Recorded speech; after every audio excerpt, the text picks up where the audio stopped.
when you have these two completely different types of people on stage, do they ever listen to each other? Do you ever think they get somewhere, resolve anything? They just try to talk each other down? You know, what do you see and how do you deal with that? You'd be surprised. The one I wanted to mention, by the way, was a person in Gaza when the war first started, and he was on the run while jumping on our space, managed to get internet with his family. He was extreme, like he's no regret towards October 7th and very, very extreme anti-Israel sentiments. But obviously he's being bombed and lost members, people he knows because of the bombing. But I remember he came on stage and it was one of the most passionate spaces. I think it was the same day or the day before the pilot came on. And that was a tough one as well, knowing that he's with his family and the strikes were happening in the background. There's a lot of similar examples. Now to your question on, does it lead anywhere? Surprisingly, almost all the time. Because I'm very strict on having, I think I've gained that respect where people know that they come on my stage to listen to both sides because we've built that brand. And surprisingly, both sides do listen to each other. And it leads to magical conversations. Obviously, it impacts the audience and the audience is exposed to both sides and I get a lot of messages and comments about it.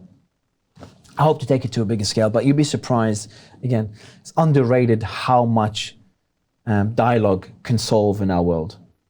And there's Israelis listening that disagree with the Israeli pilot, and maybe there's Gazas listening that disagree with some of the people from Hamas. Exactly. Right? Of 100%. There's people in Gaza that are anti-Hamas, and there's some people in Israel that are anti the war in Gaza. So, you know, you got both sides, but you got factions within each side that disagree with each other, and you got extremists on each side. Now, I've had a person that wants to wipe out Gaza and a person that wants to wipe out Israel on stage together and debating.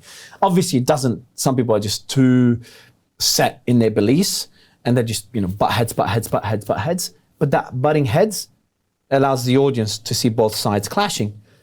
And they don't have to change their mind, but they have to, if they just learn to listen and to be more open-minded, I think that's enough. Maybe this is unrelated, but will this issue ever be resolved? It's been too many decades. It's just not enough. Seeing this war, I think people just forgot that the war is still ongoing. There's people dying every day. It's, I think it's just too deep, far too deep into the too polarizing and too far down the road.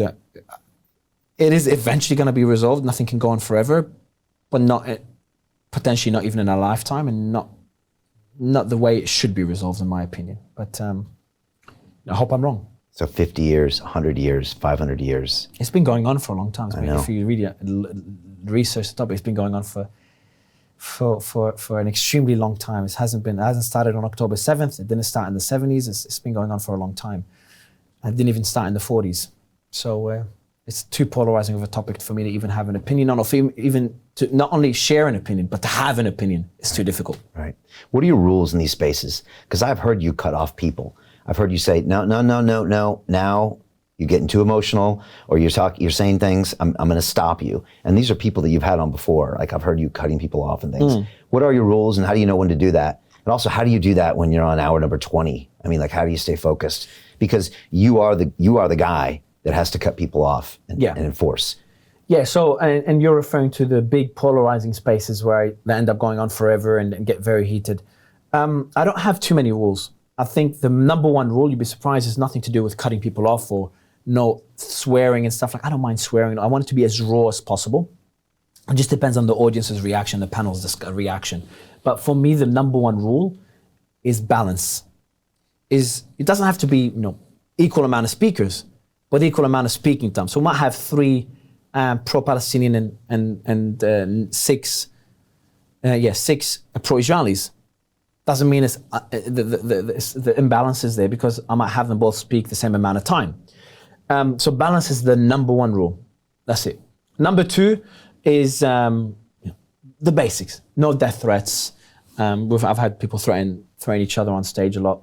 No death threats, and avoiding personal attacks. I don't mind a bit of personal attacks, because it just keeps the energy going, keeps it raw, but just not to get too far-fetched, because then you're moving away from the substance of the issue and you're making it personal. No one gives a shit whether you think that person's an idiot, or that person thinks you're an Israeli spy or a Hamas sympathizer. I don't care. I care about the issue and your opinion on that issue.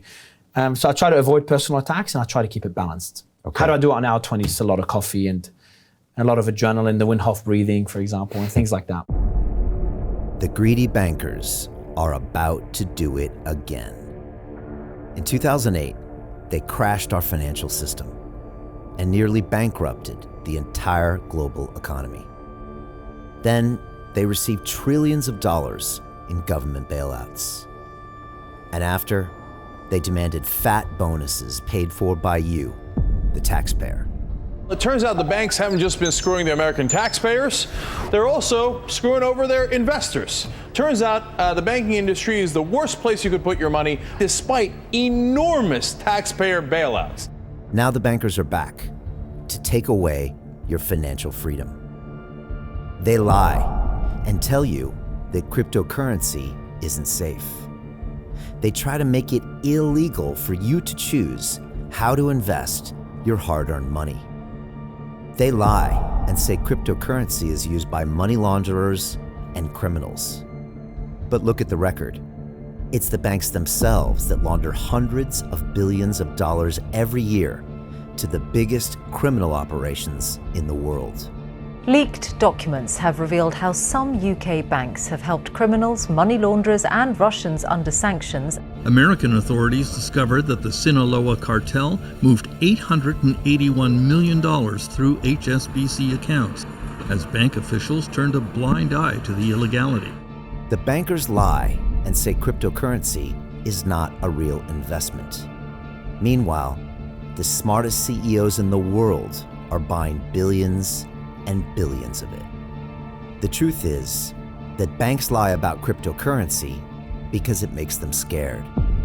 The banks take $9 trillion per year of your hard-earned money, and they are worried that they will finally be exposed. They're scared because crypto means they can no longer control your money, which means they can no longer control you. They are scared because you might actually understand your money and intelligently decide what to do with it. Now is the time for us to come together, fight back, and take control. It's time to educate ourselves, our families, and our communities. Because financial education means financial freedom. We know that cryptocurrencies will help us build the new decentralized financial system of the future.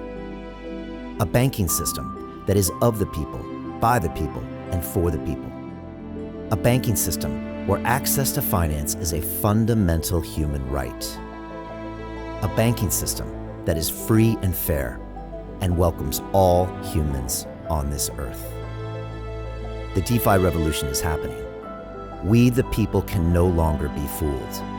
We choose to take control of our finances. We choose to take control of our freedom. We choose to take control of our future. Join us, and let's take back our financial freedom forever.